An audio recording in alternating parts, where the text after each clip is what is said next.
So welcome everyone to another session of Presenting Our Presence, a vodcast that's released on the full moon and celebrating the contributions of Indigenous peoples who work at the University of Alberta. Today we welcome Corinne Riedel, and Corinne will tell me I've said the last name wrong because of the history I have with the name. My name is Florence Glanfield. I'm Vice Provost Indigenous Programming and Research, and I am going to turn it over to the co-host for today's session to introduce himself before we invite Corinne to introduce herself in the way that she so desires.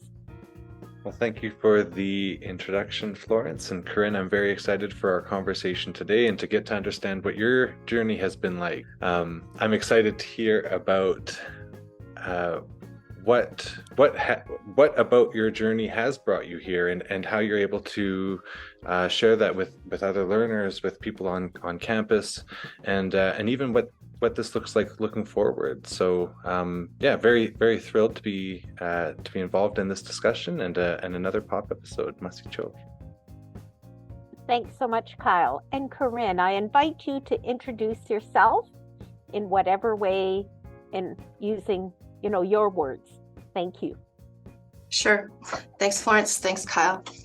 Tanse, Corinne Riedel-Pinnock, Wabmahika Nesqueo, Nitsigasang. I'm Métis with family ties along the rivers of North and South Saskatchewan rivers from Ontario to Vancouver Island, and I have ties to Enoch Cree Nation, and then here, of course, in Amiskwaci, Waskagan, Treaty 6. My parents are Stan and Glenda Riedel. They reside in Lloydminster, Saskatchewan. On my mother's side, my late grandmothers were Nehiao Esquewa. They were mothers, wives, sisters, aunties. I'm an auntie to Joshua, Olivia, and Emma, and to all my friends' children. I am, and also to my husband's siblings' children. And to the younger university students here on campus. So that's how it's interesting, when we even introduce ourselves, because I feel like our introductions change continually as according to kind of the context of like who we're visiting and just and where we are kind of like in our journey and in our day even. And so thank you so much for having me. I've been actually really excited. Sometimes I get really nervous for these kind of things, but I've been more excited than anything. So thanks. I appreciate it. Yeah, thank you, Corinne. And thank you for that really descriptive introduction to yourself about land and place. Now, you mentioned in, preparing for this conversation that you wanted to talk about your journey. So I wonder if we could start there. And, how is it that you have come to see yourself as an auntie? And you've named kin and non-kin relationships. So family relations, non-family relationships. So maybe you could start with the journey. Thank you. Oh, sure. Okay. Well, okay. I'm thinking already it's so interwoven. It's like, where do I start? Somewhere in the middle. Well, my journey here at the university actually started as a student. In 2013, I had been working in fashion marketing, and I was really enjoying it. I got to do a lot of other things aside from just making things look good so that people purchase clothing. I also got to do some fun things like prop building and decor, and I really liked that because I've always been a crafts person, and so that kind of first career brought me to an end, I guess you could say, not only because of what was happening in the market, but also because of what was happening in me. You know, I felt like I wasn't really challenged anymore. I think that I really needed to engage my intellect in different ways and just explore something completely different. And I had thought, like, you know, maybe college or university, you know, again would be a place to start. And so when I was looking around to see where I could kind of start that exploration, because I didn't know what I wanted to study or if I was going to study, but I didn't know where I was going to go. And honestly, like, U of A wasn't my first thought, but that had more to do with my I think my level of confidence at that time. I thought, like, oh, I wasn't smart enough for university. I wasn't prepared for university. How was I going to have the money to attend university? No one else in my family had ever been to university. What do I do? Where do I start? You know, kind of thing. And then I thought, you know, I wonder, like, it was that also aligned with a time when I really was getting curious about my Métis ancestry.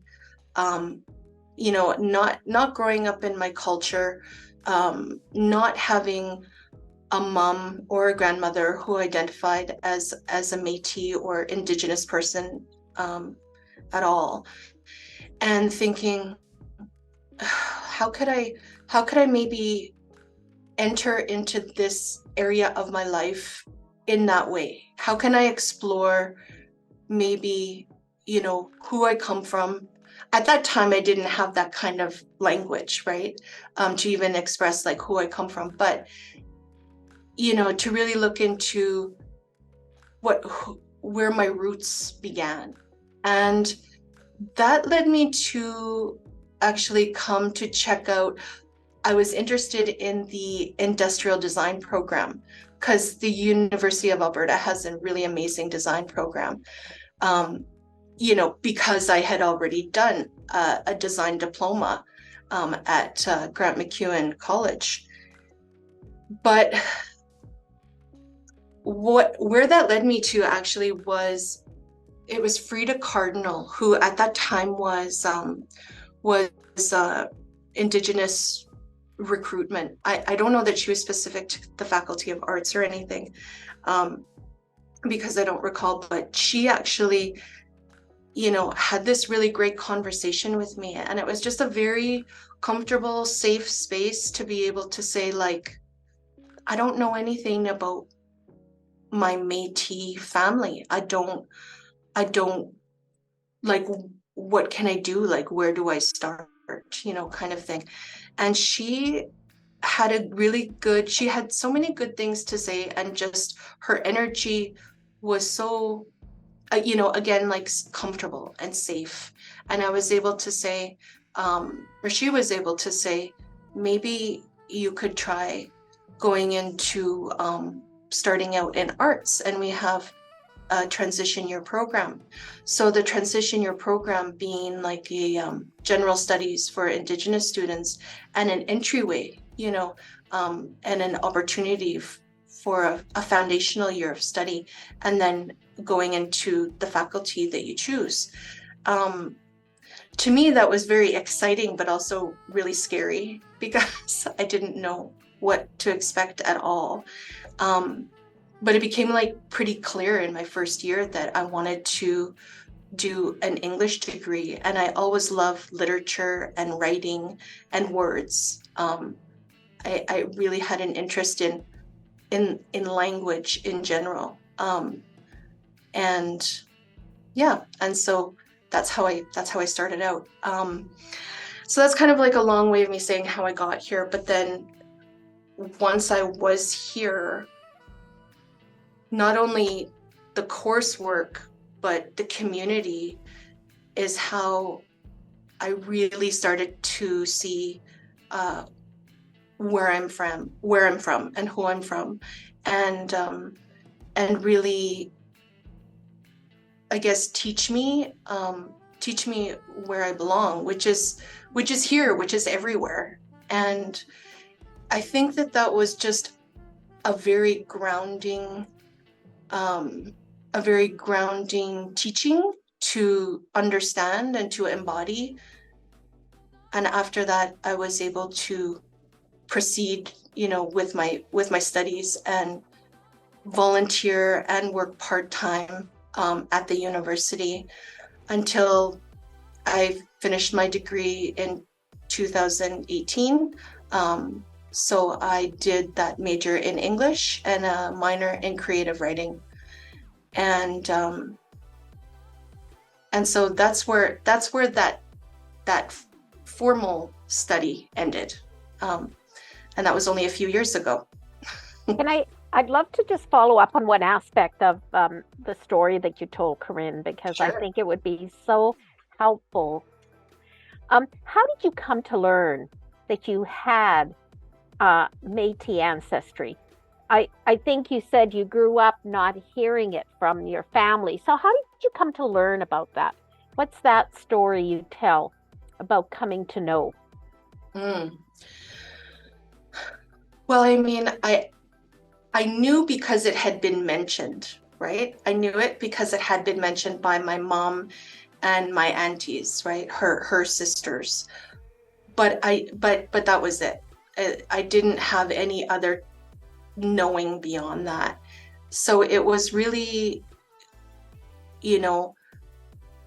through through literature, right? So one of the most wonderful things is that the University of Alberta has so many courses with Indigenous content, specifically in English and creative writing. So I really truly maxed out on my coursework, maxed out and lucked out, I think I could say, with amazing Indigenous instructors who had content to share, in all types of literature, whether it was an English course, a creative writing course, or specifically poetry, which I love, and I am a writer of poetry as well, but also in Native studies, some of the Native studies courses, at the time, Tracy Bear, who's now Savage Bear, was teaching some good courses there. Marilyn Demont. I don't want to do a whole bunch of name dropping necessarily. It's been such a pleasure though to be able to work and study with some of these awesome writers and researchers, and they kind of, they have their journeys, so they kind of, come and go as well, right? And move on to other spaces and places. So back to your original question, Florence, I think that through those literatures and through my experiences in community here on campus, that is what has taught me more than anything who I am and who I come from, and that I belong with these communities. I belong with these teachings, with these learners, with these cousins, with these cousins and these nieces and nephews.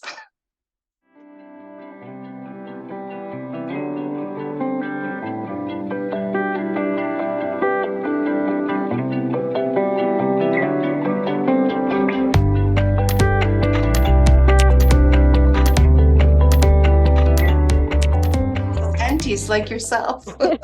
Well, this is really interesting, Corinne, right? Because you did hear about it from family stories, but then there's also this shaping of, as you traveling your path and making sense of who you are is this opportunity through this formal education then to better understand and negotiate what does it mean if you identify as Métis.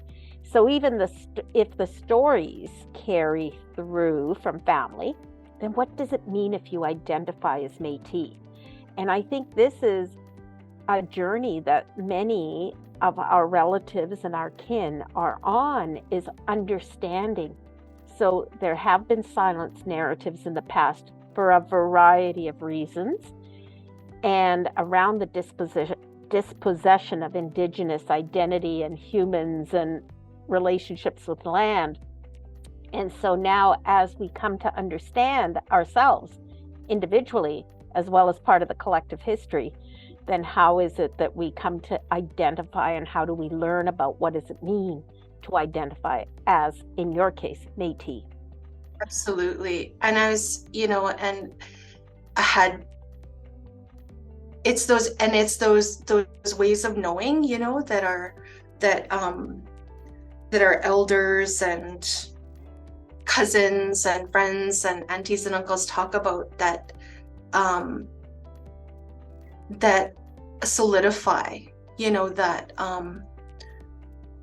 that we are where we're supposed to be. And that, has happened to me both in just reading and like embodying certain literatures. Like I remember in my first year, I was sitting and reading a poem by Connie Fife, who, if I recall correctly, was from Saskatchewan, and the way that she described our spirit and the way that we connect to one another and ourselves, just it's one of those experiences that just sort of sends that kind of like lightning through your whole core. So, some people say core shaker.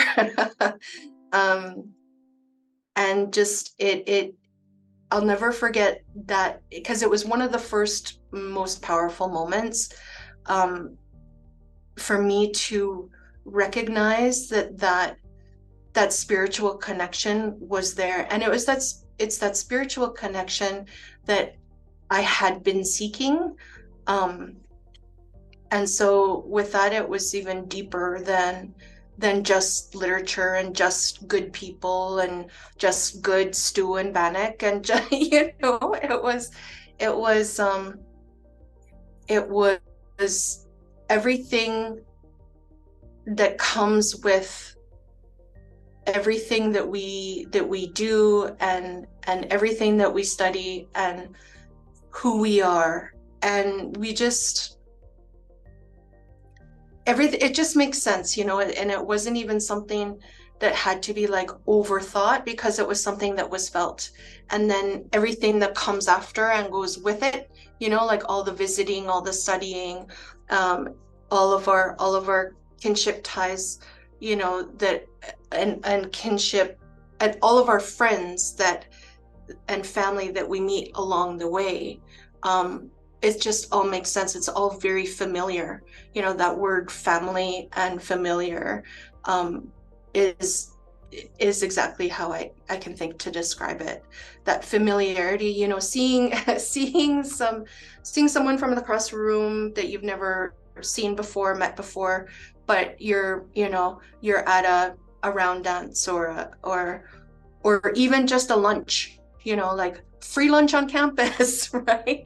And go and be with your community, and there's somebody there. It's like, oh, she looks like my Auntie Donna, or like, oh wow, like she looks so much like my grandma when I saw pictures of her when she was younger. And just that connection, that's just one small connective tissue. I'm going to make a comment as I listen to you, and then invite Kyle to jump in with any observations. So it feels to me as you were sharing this, Corinne, that it is this um, the long held the stories that you had and heard as a young person in your family, and then the studying, and it's also the walking alongside and participating in community. So there isn't just the family stories. There is this also, and what you were learning as in this coursework, but it was also what actions are you taking as a human to figure this out and by participating. That's what I'm interpreting from what you've just said. And now I'm going to invite Kyle to jump in with his observations and wonders. Oh, and I do have wonders. Thank you so much, Florence, and thank you, Corinne, for sharing your journey so far. You know, in doing a little bit of pre-work, I hadn't realized that you had been on campus, that you have a decade of campus community connections. And so just drawing on that and you know the various different positions and works that you've held with the U Alberta, I'm thinking the inaugural position with as an Indigenous engagement student specialist, which was the first time that role had been not only created but held. And so I'm curious about what that role meant in fostering community, and now your current role as a SILR project assistant, and considering your commitment to campus potential future roles. So what does this mean for you, right? That your ability, your capacity, your involvement in campus has been like a needle moving back and forth through the canvas. And the role itself isn't dependent. You've just been consistently involved. So tell me about fostering campus community connections through these different experiences. Yeah, sure. Even like beginning with a little like a mentorship project that at the time Laurie Myers, previously Laurie Myers, now Laurie Ireland, did create in Faculty of Arts, which was you know, that there were mentors and mentees like put in place to be able to create that support system, right? So it didn't just all fall on like one or two or three people, right? But that we're all taking care of one another. So to me, right away, that made a lot of sense. And I think that it was, you know, I think in part it made a lot of sense because I was already 37 years old, like, you know, like nearly middle age coming to campus and being like, yeah, I want to be that. I want to, you know, I'm told I'm a nurturer, I'm a healer. I know that I have those, you know, passions and I want to share those gifts, right? Just like we're supposed to, just like we're asked to. And, so yeah, anything from so that peer mentorship program was great, and then actually all throughout. So I said that I was a transition year program student. Like that's of course that first year, and then as a second year art student, I was asked to be the instructor's assistant for English and writing studies courses in my second, third. I'm trying to recall if I know I did at least 3 years. I might have done it 3.5. I think because then I think that's when Florence hired me to work under one of her projects in Indigenous language teacher development projects. And so that was sort of like, some of the things that I mentioned that I did, like those were kind of, I feel like the important ones. Already having those community connections actually put me in the exact place and gave me the exact sort of, I suppose, skills where I needed to be in order to, I think, even be hired at the university in a full-time capacity, to be an advisor, to be which then I deemed as being an auntie advisor or advisor auntie. And yeah, and just have continued on in that realm. And then things kind of shifted again. Of course, we know the pandemic did some kind of nutty things, but also some interesting things to kind of help us change, maybe not even help us, but make us, change our paths. And I went from being Indigenous engagement student specialist for a couple of years to then there being more grant funded opportunities for Indigenous language revitalization. And that's how SILR and WHOLE, so SILR being supporting Indigenous language revitalization, and the WHOLE project being weaving holistic learning experiences in program and culture. Very long acronyms, as the university has. And just always, always being that, I guess, that auntie advisor, and that support system, and being that connector, that sort of like person, that go-to person for students has been like such a privilege and an honor, I guess, more than even a privilege. And I just really appreciate that I've been able to remain in that kind of spot, because being an auntie is awesome.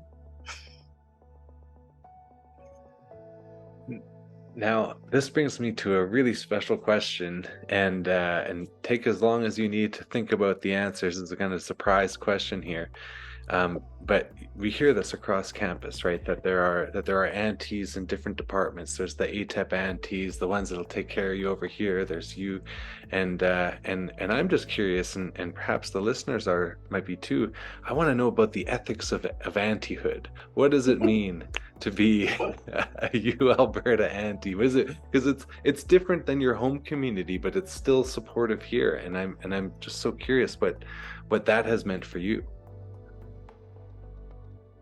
Yeah, it means actually, it's taught me a lot of things, because you can't, one of the ways to learn to be, I suppose, a good auntie or a present auntie, is to also know what it's like to be a niece and need your auntie, need your aunties, and that aunties need to be everywhere, really, not just at home, but also, we spend a lot of time at work, right? So wherever we work, I would hope, or wherever we share time together, there should be aunties. And I think that there's just that level of respect that should exist, I feel it's so funny. It's like, I don't even believe that I'm 47 years old. I still feel like I'm like 25, but I sort of like just recently embraced the fact that I am older and that I can impart some kind of wisdom on it. I'm very open to share my advice if somebody wants it, or my opinion, which people always remind, you as the lowest form of knowledge or whatever the saying is. But being an auntie just means just being there, also, and just listening. I think that because I was a student so recently, from 2013 to 2018, that it's very fresh in my mind, the anxieties that I had as a student, or the many questions that I had as a student that were so often getting in the way of me being able to focus on my studies. So I very much appreciated any time any auntie and uncle, any auntie was available to reassure me. And my mom always said, as a kid, I always needed a lot of extra reassurance. Those are her words. And so I thought, okay, if that was me, then I think that there are probably a lot of students also in that position, even though I came here as an adult with more confidence in ways than maybe like a 20-year-old young woman would. I think that if we can be there for the students and listen to them and reassure them in ways that matter, they might seem like small ways, but they're actually really big ways, because we're human beings first, right? We have spirits, and those spirits need to be nourished, and they also need to be calmed down, right? And so aunties just have that grounding way of being with us, and I think that just that little bit of auntieism can help a student feel like they are where they're supposed to be, because like you were kind of asking about earlier, Florence, and or kind of when we were talking about this journey of knowing that you have Cree ancestors like I do, right? Cree grandmothers, knowing that they're there, they're still there, they're not here in body, but they are in spirit, knowing that they're still there, and being here at the university in a place where we have this wonderful community where we can engage our intellect and our spirit, and we can do that. We do that all together, right? So knowing that we can engage in that way and share what we know, and it reminds us, as well as reminding them that they should be here how they want to be, and if they have a journey similar to mine, wonderful. And like, it's going to look very different for everybody. I think that my journey here has been very unique. I think that it's very important to be giving with that journey that I've had, because so many of our students are in a space of reclaiming who they come from, right? Or reimagining or remembering, right? I love that word, remember, right? Member and remembering. We're remembering our spirits, remembering ourselves back into who we come from. That's huge. And that has given me the most grounded feeling, giving me the most grounded place I've ever been. Yeah. Yeah, thanks, Corinne. That as you were talking about this, I was also thinking that there are different types of aunties that step in different types of ways, and just thinking about aunties in my family and the impact that they have had on my living and life. And so thank you for that, and thank you for describing how you see your journey unfolding and working alongside colleagues and students at the University of Alberta. I know that we're close to coming to the end of our time together. We usually try and book. And so I'm wondering if there was any final words that you wish to say to the audience before we wrap up this session. Thank you. Yeah, thanks, Florence. There is, and I think that if there's one overarching thing to say or to encourage, it's to encourage the students to find their community. It doesn't have to be on campus, but I think that I know that because I've experienced it, like being on campus with the many communities that do exist here. that will support beyond anything or anyone else their experience here. And we can't do it alone. We shouldn't think that we can. That's the hugest lie that we've been told, is, individualism. There are so many things that we naturally do have to always do kind of on our own, that we need people. We need people. Even if you're an introvert. My husband's an introvert. So I'm gaining more and more understanding about who he is, and we really need each other.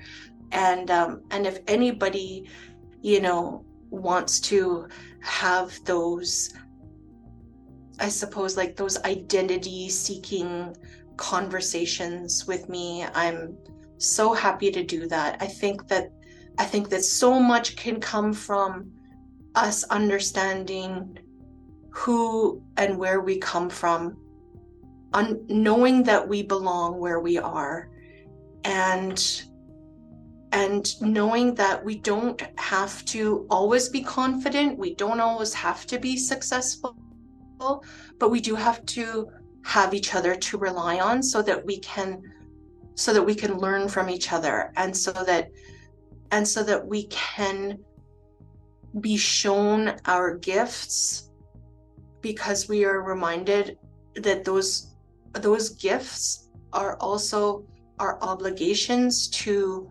share. And we need that. We need those sharings.